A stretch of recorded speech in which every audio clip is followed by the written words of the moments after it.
She was running barefoot from her father's farm until a cowboy caught up and carried her to safety. Arizona Territory, 1876. The morning fog clung low to the canyon, thick as breath. Ellie Grace ran barefoot, blood streaking down her shins. Her white dress turned red and brown. Behind her, hoofs thundered. Shouts cut through the mist.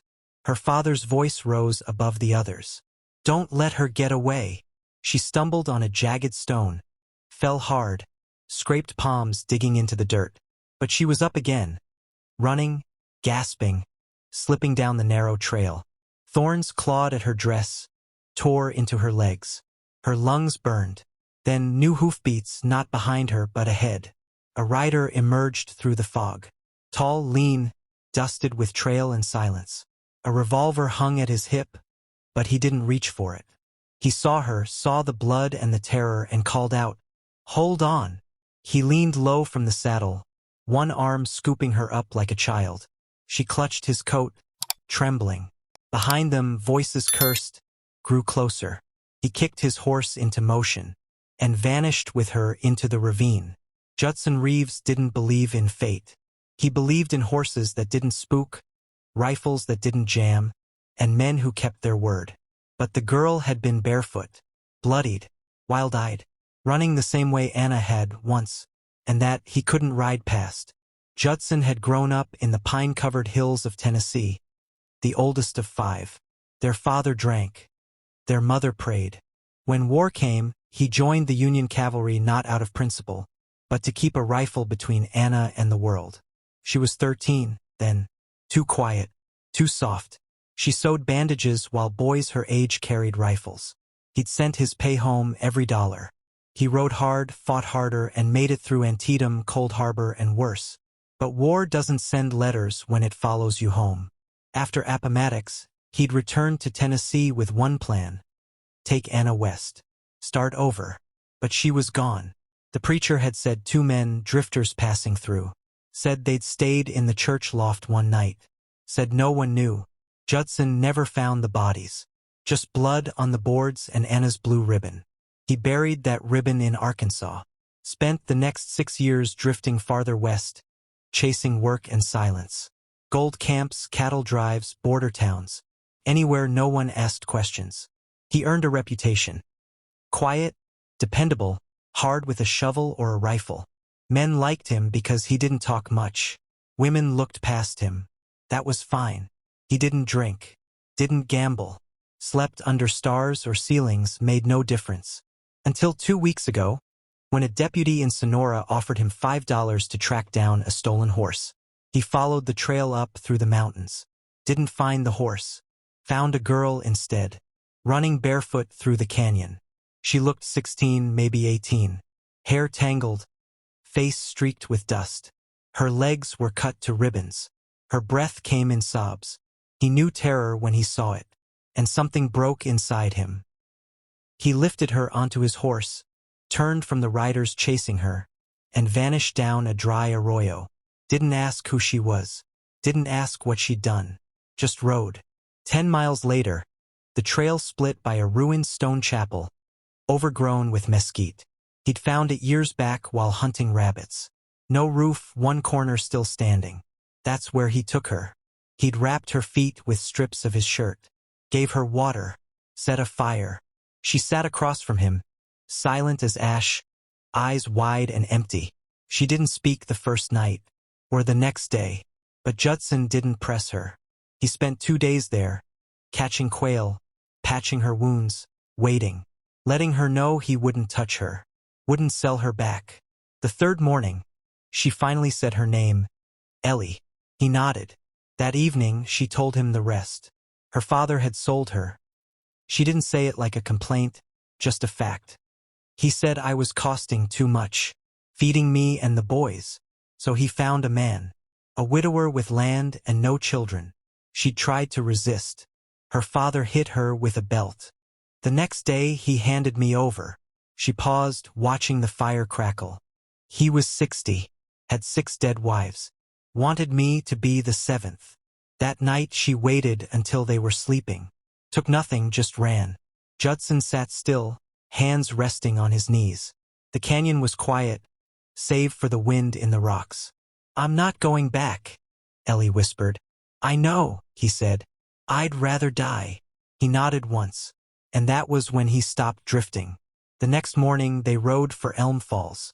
They arrived in Elm Falls under a sky streaked red and bruised with night. The town looked more ghost than timber. Cracked windows, buckled roofs, doorways like open mouths. Wind moved through the buildings like a whisper looking for someone to listen.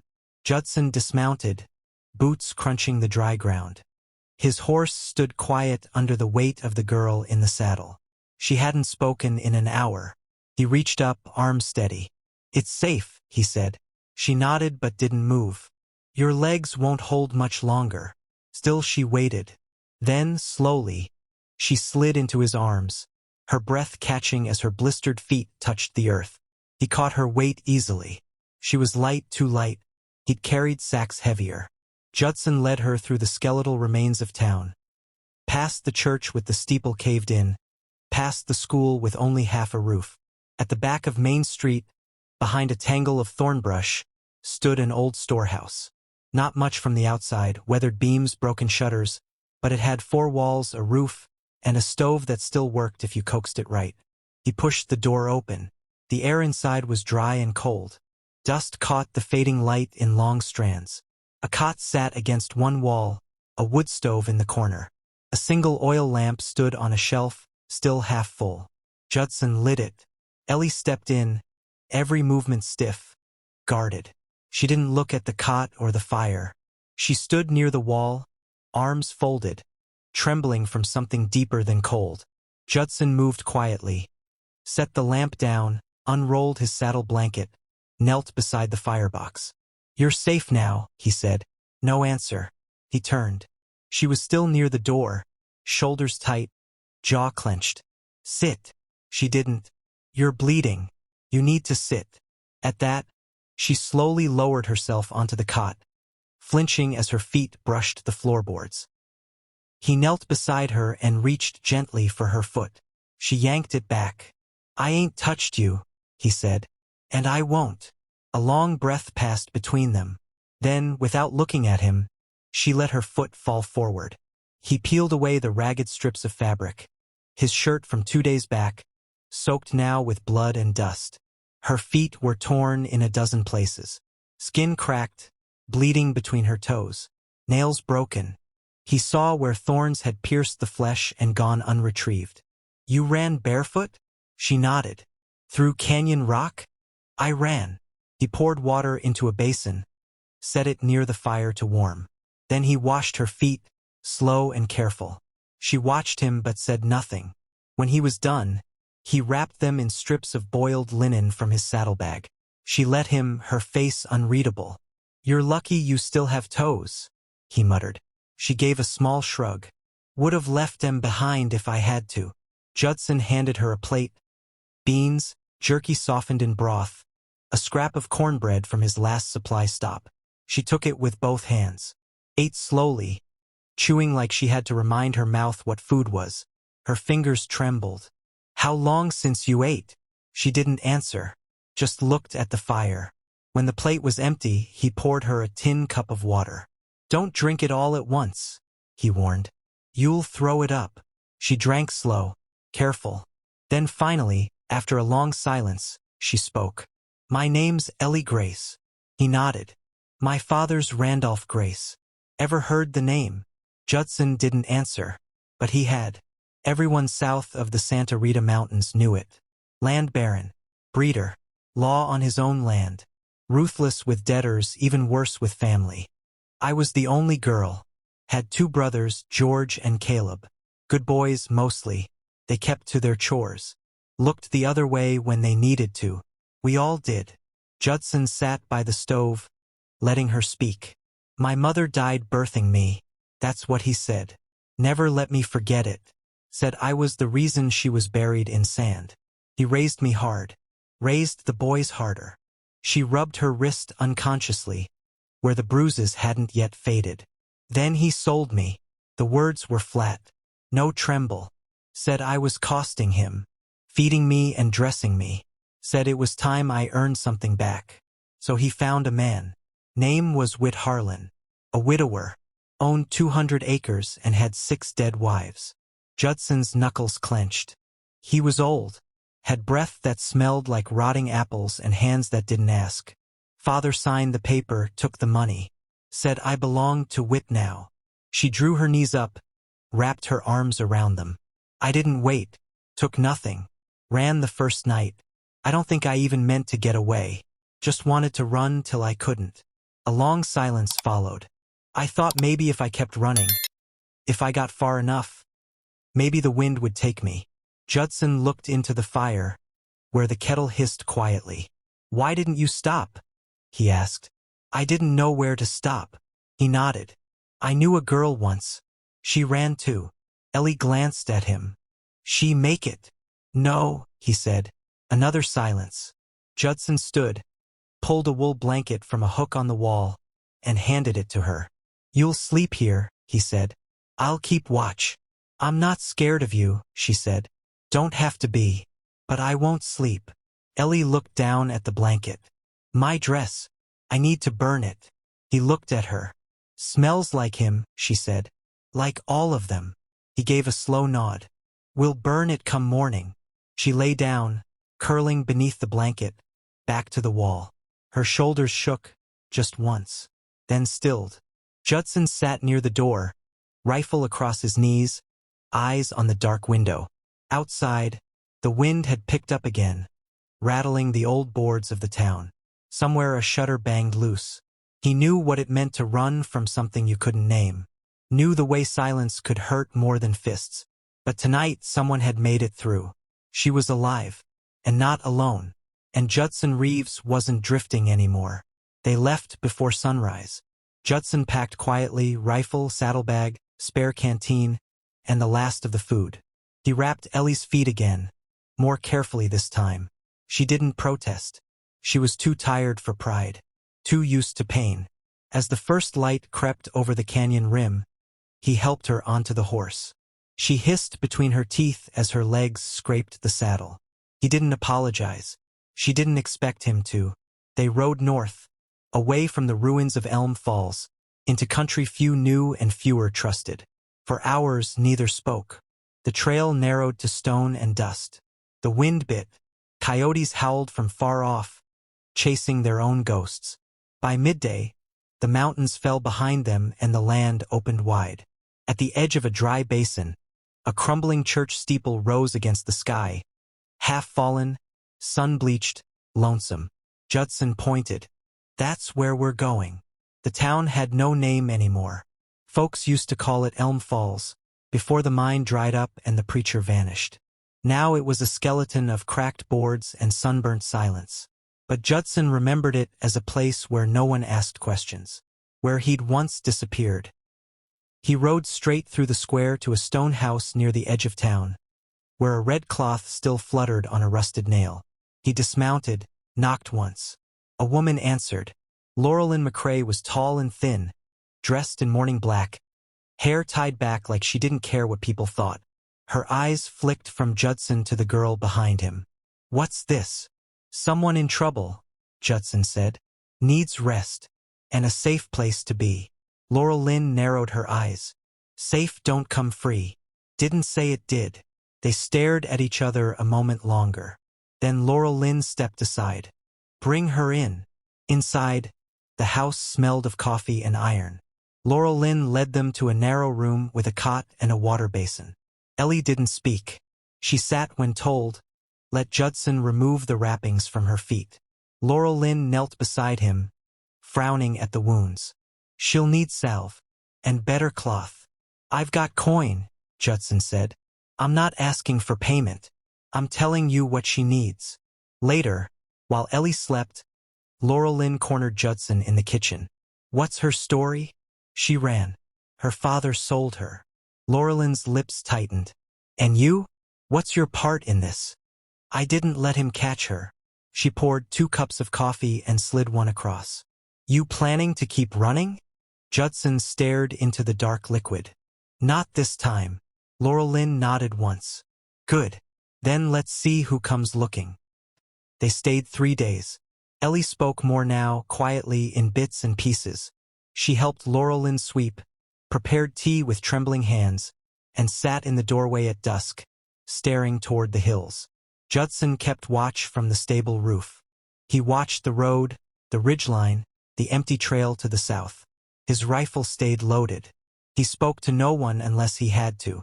On the fourth morning, the trouble came. 3 riders, dusty coats, spurs sharp as their eyes. They didn't knock. Laurel Lynn saw them first from her porch and called Judson with a whistle sharp as a hawk's cry. He stepped out slow, rifle slung casual.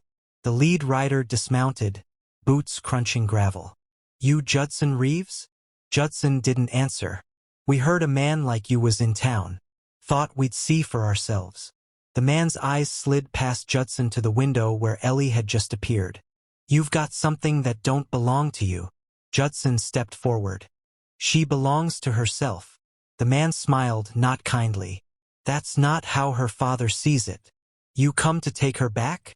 "We came to collect a bounty." "Who posted it?" "Let's just say the kind of man who don't like being embarrassed in public." Judson said nothing.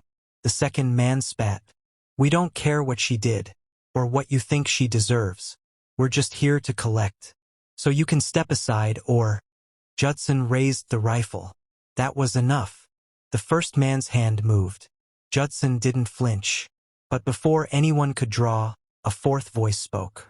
"That girl's under my roof," Laurel Lynn said from the porch, holding her own shotgun steady.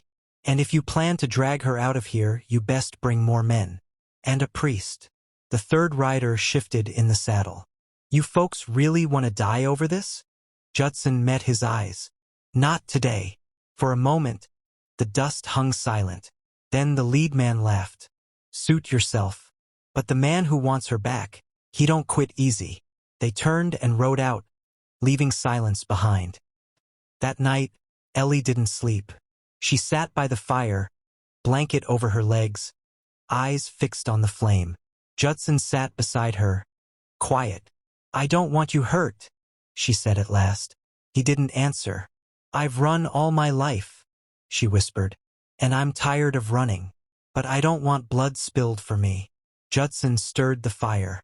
"I don't plan to spill any. But I won't let them take you." Her eyes found his. "Why?" He looked down. "I had a sister once. Anna. They took her.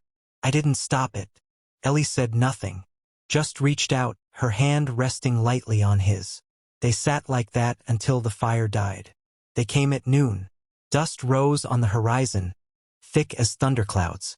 Judson spotted them first, 6 riders at the front, a dozen more behind, 1 wagon, and a star flashing on a coat too clean for real work. Laurel Lynn stepped out from her porch, shotgun slung low. "That him?" Judson nodded once. "Randolph Grace. Brought a sheriff from Bisbee. Or bought one." Ellie stood behind the window.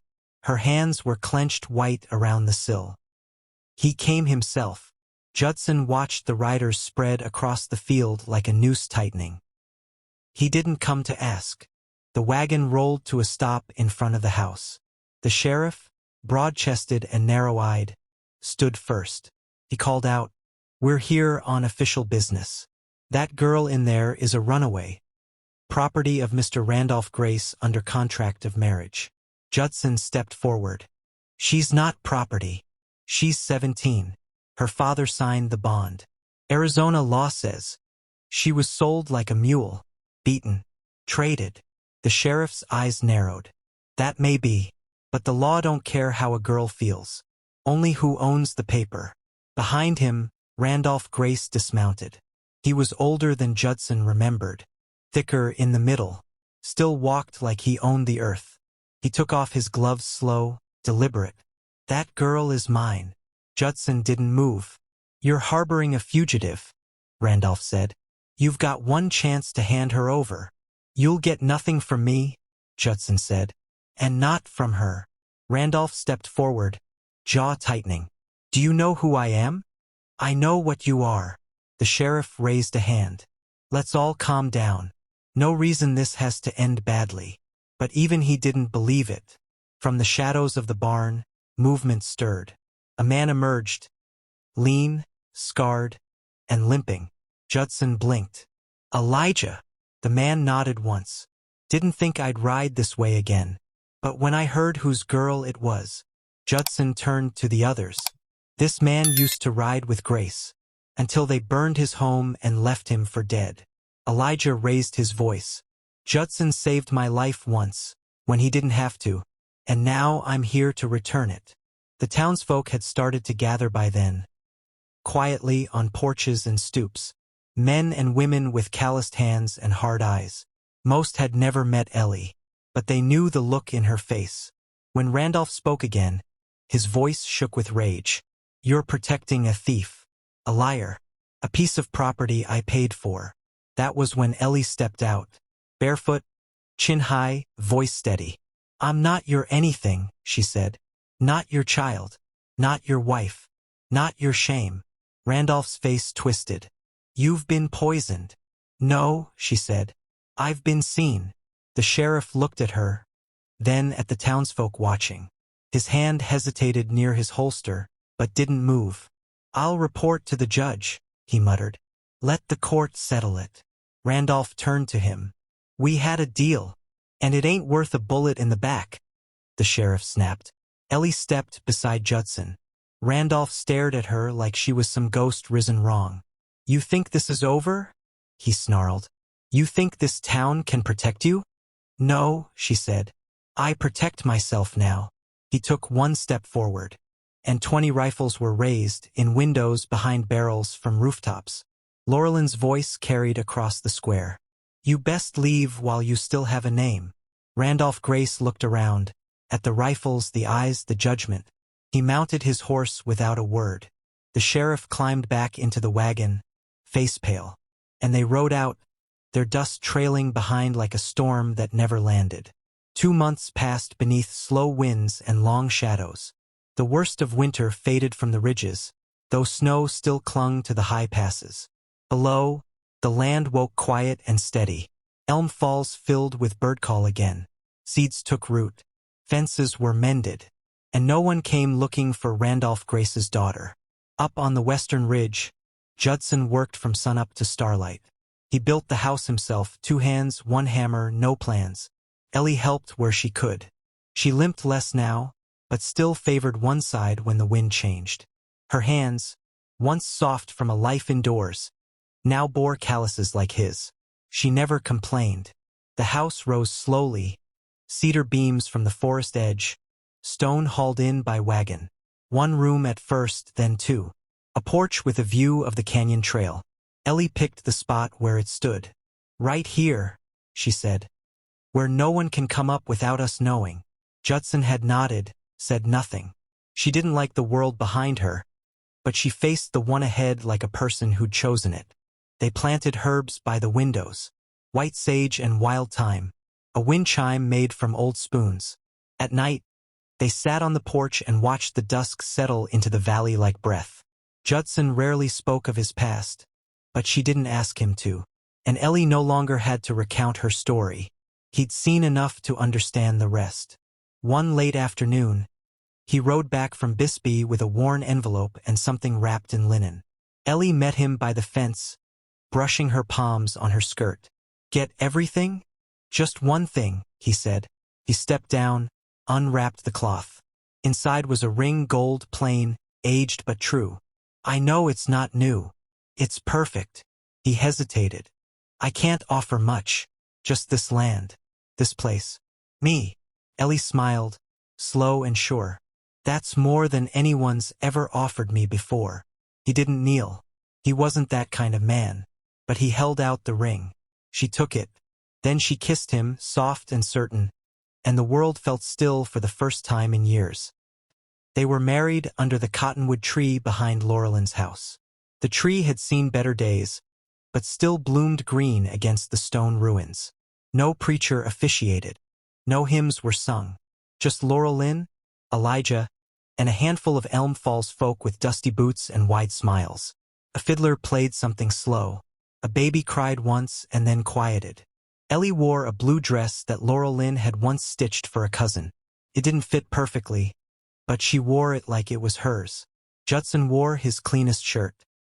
His boots were still caked with clay from the foundation, and he hadn't shaved, but Ellie looked at him like he was a man from a storybook. They said no vows beyond the truth. "I choose you," Ellie said. "I won't run any more," Judson said, and that was enough. Someone brought peach preserves. Someone else poured whiskey. They danced once. Awkwardly, Ellie barefoot, Judson stiff, and laughed at themselves until they couldn't breathe. When dusk settled, they walked up the hill hand in hand. The path had been lit with lanterns strung on fence posts. At their door, someone had left a pie, a quilt, and a folded note that said simply, "You've both earned it." Inside, they sat by the fire, sharing coffee and silence. Ellie curled against his shoulder. "You still think about her?" she asked softly. He nodded. "She would have been proud of you." He didn't answer, but he held her tighter. A week later, a rider brought word from the courthouse in Bisbee. The bond between Randolph Grace and Whit Harlan was declared void. An unlawful contract entered without full consent. The judge had signed the order personally. No further claims would be honored. Judson read it once and passed it to Ellie. She didn't flinch, just crumpled it and fed it into the stove. "I was never his to sell," she said. Judson nodded. "You still want justice?" "I already have it." News of what happened spread slowly through Arizona territory. Some versions said Judson had dueled Randolph at dawn. Others said Ellie poisoned her husband-to-be and vanished into the hills. But the truth had a way of outlasting the lies. "She was running barefoot from her father's land," they'd whisper. "Blood on her feet. Fire behind her. He caught her." No, he didn't try to own her.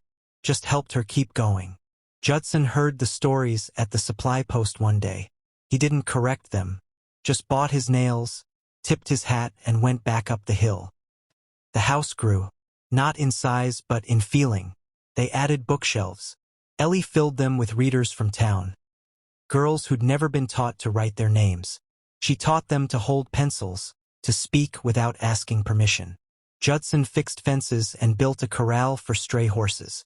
He took a job part-time as deputy when the sheriff rode north. Folks trusted him now. Not for what he said, but for what he didn't. At night, they still sat on the porch, side by side, watching the moon rise over the hills. Sometimes she would reach for his hand, and sometimes he'd already be reaching for hers. One full year passed beneath the wide Arizona sky. Seasons changed with the wind. Summer brought heat that cracked the stones. Autumn cooled the ridge with gold. Then, after a long, silent winter, spring came back, soft, cautious, like someone returning home after too long away. Up on the hill, overlooking the creek and the valley beyond, the little house Judson built stood proud and weathered. Not grand, not flawless, but real. It had grown roots, same as the wildflowers Ellie planted at the door. Roots made not of blood or fear, but of trust and time. Lillian Ruth Reeves was born just before the peach trees bloomed.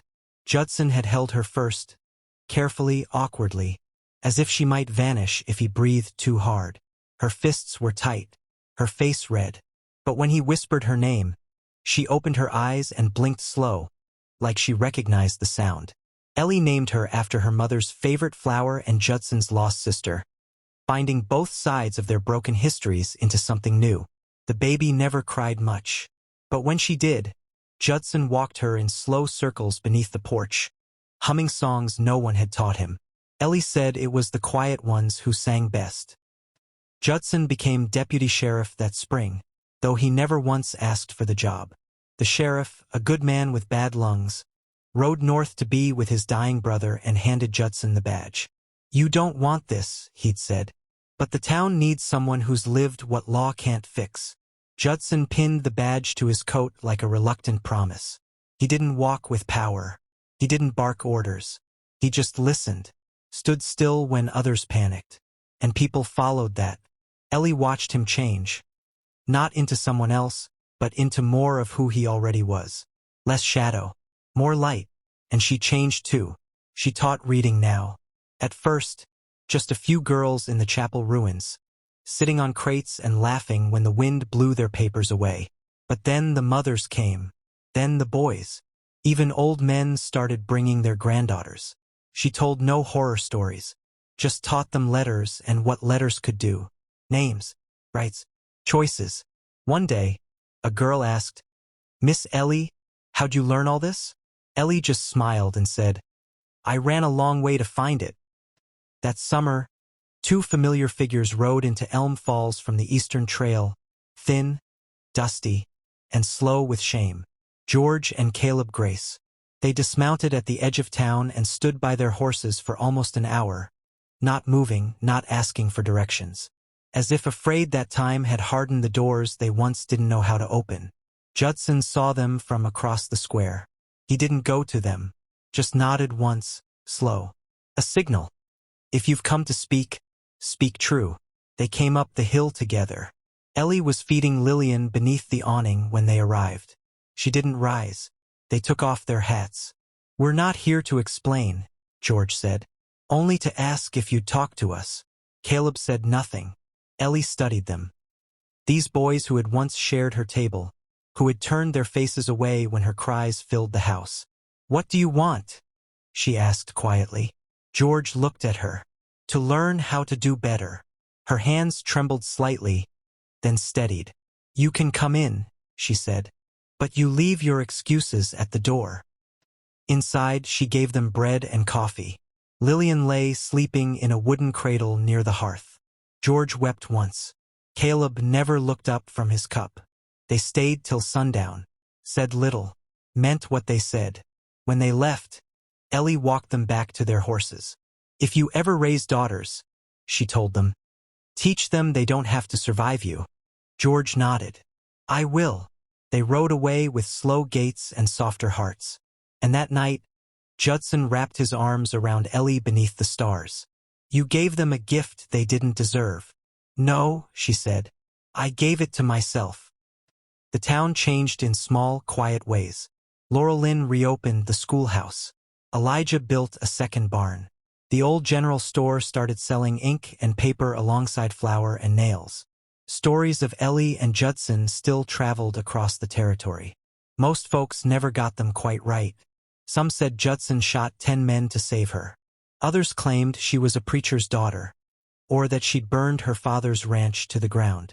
None of that mattered, because the truth had settled in Elm Falls. A truth everyone could see. She wasn't someone saved by a man. She was someone who found the courage to save herself, and someone who met a man who refused to stop her. Late one evening, as Lillian crawled beneath the cottonwood tree and wild winds swept in from the south, Ellie and Judson sat side by side on their porch. A pot of coffee steamed between them. The lantern above the door flickered soft. "Did you ever think we'd make it here?" she asked. Judson sipped slow. "Didn't think about it." "You didn't. I was too busy not dying." She smiled. "Fair." Lillian giggled as a moth danced above her hands. Ellie leaned against Judson's shoulder. "Did you know," she asked, "what it would become when you picked me up that day?" He was quiet for a long moment. "No," he said. "I just knew I couldn't ride past again." Her hand found his, and he never did.